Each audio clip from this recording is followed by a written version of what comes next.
Eh bien, ce soir, on va parler un petit peu santé. Alors, on arrive dans une période hivernale pas très agréable, une période assez morveuse, on va dire.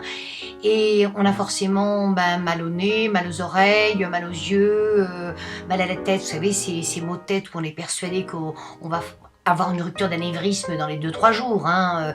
Donc, on dort pas, on se fait des nuits blanches pendant 3 jours par peur de ne pas se réveiller. Et puis, on a mal au coude aussi. Coude, j'ai dit.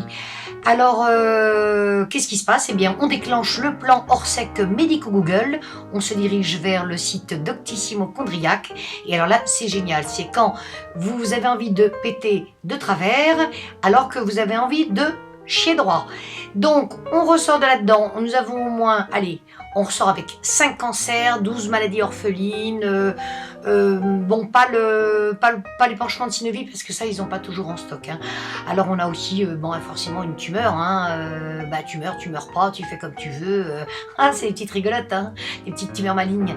Et puis voilà, donc ça nous évite de prendre rendez-vous chez le médecin pour se rassurer, par flemme ou par peur. Et puis, comme on a tous fait 10 ans de médecine, on sait forcément mieux que tout le monde.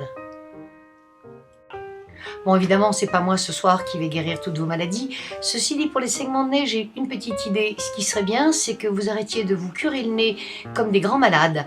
D'abord parce que ça irrite la muqueuse nasale. Alors, je sais, ça, on peut faire des boulettes et tout, c'est rigolo, c'est amusant, on peut les coller sous la table, mais ça colle au bout des doigts et c'est carrément dégueulasse. Alors pour les saignements de nez, mis à part les petites boulettes que vous faites quand vous n'avez rien à faire, eh bien ça peut être un problème de tension artérielle par exemple, ça peut être aussi un trouble de la coagulation. Donc faites super gaffe.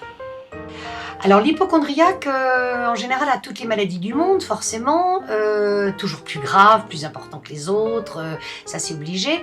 Et puis vient vous emmerder, quelle que soit l'heure du jour et de la nuit, tout ça parce qu'il a un petit bobo qui a poussé ici. Voilà. Oh, tu te rends compte, j'ai un bouton qui a poussé ici, tu crois que c'est grave? Mais oui, pauvre con, c'est super grave parce que tu as un poil noir qui pousse à l'intérieur et le poil, après, si tu ne le fais pas enlever, tu ne te fais pas opérer avec 6 heures d'anesthésie, eh bien le poil il va pousser de 2 cm par jour, il va sortir par les oreilles, il va sortir par le nez et tu vas terminer en pelote de laine. Fais gaffe. Oui, alors je sais, je suis un petit peu ridicule comme ça, mais on ne sait jamais, je me protège parce que j'ai un copain qui a très très mal aux oreilles, donc je fais quand même hyper gaffe. Vous savez, dans la vie, il ne faut pas être obsessionnel, hein. Les microbes, il y en a partout. Hein. Quand vous prenez les transports en commun, c'est pareil. Hein. Qu'est-ce que vous croyez? Que les microbes, ils arrivent, hop, tagadate, tagadate, tagadate. Tiens, qu'est-ce que tu prends? Tu prends la narine de gauche, tu prends la narine de droite? Je ne sais pas, je vais choisir. Non, vous pouvez les attraper partout. Il suffit simplement d'être un peu préventif. Alors je marquais une chose qui n'aide pas non plus les hypochondriaques, c'est qu'à partir d'un certain âge, la cinquantaine très très tassée, hein, c'est la période de transition entre Claudia Schiffer, Josiane Balasco, on commence à recevoir des publicités conventions obsèques. Alors moi j'appelle ça convention obscène.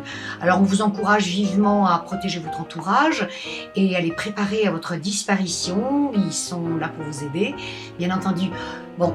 Ceci dit, on ne sait jamais, demain, en traversant la rue, je peux très bien me faire écraser par un mammouth. Hein. C'est des choses qui peuvent arriver.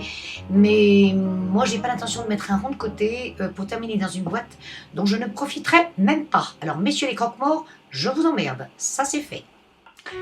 Alors, il y en a qui croient, oui, du verbe croiver, que la cigarette, ça donne le cancer. Mais il n'y a pas que la cigarette qui donne le cancer, il y a aussi l'État. Parce que qu'est-ce que fait l'État avec l'argent des clopes? Eh bien, ils nous font de belles campagnes de publicité. Sans poumon, prenons la vie à plein tabac. Eh oui. Eh ben, la seule solution, il faut que je voie, il faut que je voie. Du verbe voyer. Alors mesdames, si vous êtes une petite fumeuse comme moi par exemple, lorsque vous achetez vos cigarettes, n'oubliez pas de demander à votre buraliste préféré « Je voudrais des cigarettes qui tuent les spermatozoïdes ». Voilà. Ben oui, on n'est pas concernés nous, hein.